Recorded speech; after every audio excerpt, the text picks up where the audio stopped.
এই অত্যন্ত রোদের মধ্যে দীর্ঘ এখানে উপস্থিত সম্মানিত বিভিন্ন পর্যায়ের নেতৃবৃন্দ, সমর্থক, সুধীজন, আসসালামু আলাইকুম। এদেশের স্বাধীনতা, সার্বভৌমত্ব, গণতন্ত্রকে রক্ষা করার জন্য এই জাতীয়তাবাদের যে শক্তি, শহীদ রাষ্ট্রপতি জিয়াউর রহমান প্রতিষ্ঠিত যে দল এবং বেগম খালেদা জিয়া কর্তৃক পরিচালিত দল এবং আগামী দিনের রাষ্ট্রনায়ক তারেক রহমান সাহেবের কর্তৃক পরিচালিত যে দল, এই বিএনপির পতাকা দলে সবাইকে আমি ঐক্যবদ্ধ হওয়ার জন্য এই আহ্বান জানাচ্ছি।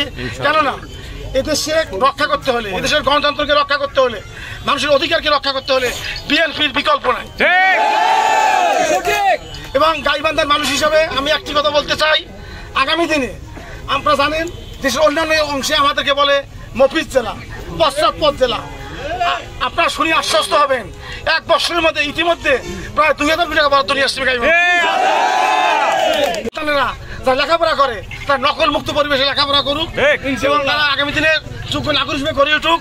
আমরা সুস্থ রাজনৈতিক ধারা চালু করি এবং একটি সন্ত্রাস মুক্ত, মাদক মুক্ত, চাঁদাবাজ মুক্ত প্রতিষ্ঠা করি।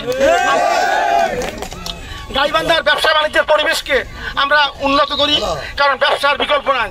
আপনারা জানেন কমিউনিস্ট কান্ট্রি চীন পৃথিবীর সবচেয়ে শতকোটিপতির সঙ্গে চীনে বেশি।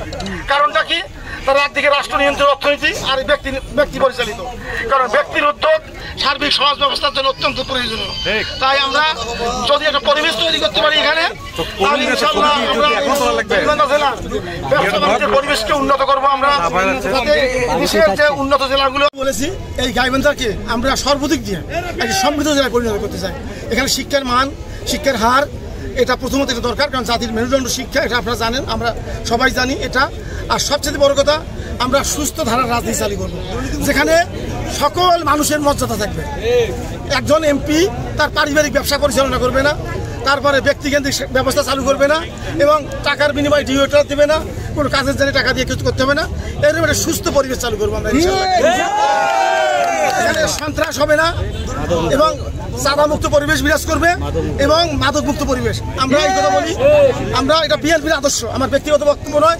শহীদ জিয়ার প্রতিষ্ঠিত দল, জাতীয়তাবাদী দল যে বিএনপি, এই বিএনপির আদর্শ হলো একটি ন্যায়ভিত্তিক সমাজ ব্যবস্থা গড়ে তোলা, যেখানে গণতান্ত্রিক সমাজ ব্যবস্থা হবে, স্বাধীনতা, সার্বভৌমত্ব, গণতন্ত্র সুরক্ষিত হবে, মানুষের মর্যাদা ফিরে পাবে।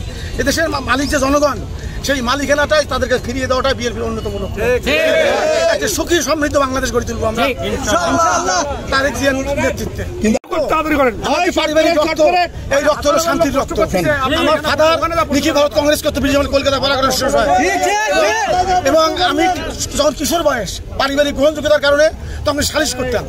এবং আপনি জানি রাখবেন যে সবাইকে মিলেমিশে নিয়ে থাকা বিএনপির আদর্শ।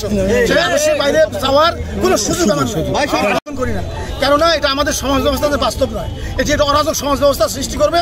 আমরা মনে করি, আমরা বিশ্বাস করি, আমরা দেখতেছি কতিপয় দল হীন স্বার্থ চরিতার্থ করার জন্য, গণতান্ত্রিক কার্যক্রমকে ব্যাহত করার জন্য তারা এই কাজটা করছে। আমরা বিশ্বাস করি, যেহেতু আমরা গণতন্ত্রে বিশ্বাস করি, আমরা মনে করি তাদের সুবুদ্ধি ফিরে আসবে এবং একটি অবাধ, সুষ্ঠু, নিরপেক্ষ নির্বাচন অনুষ্ঠিত হবে, যেখানে জনগণ উৎসব মুখের পরিবেশে তাদের ভোট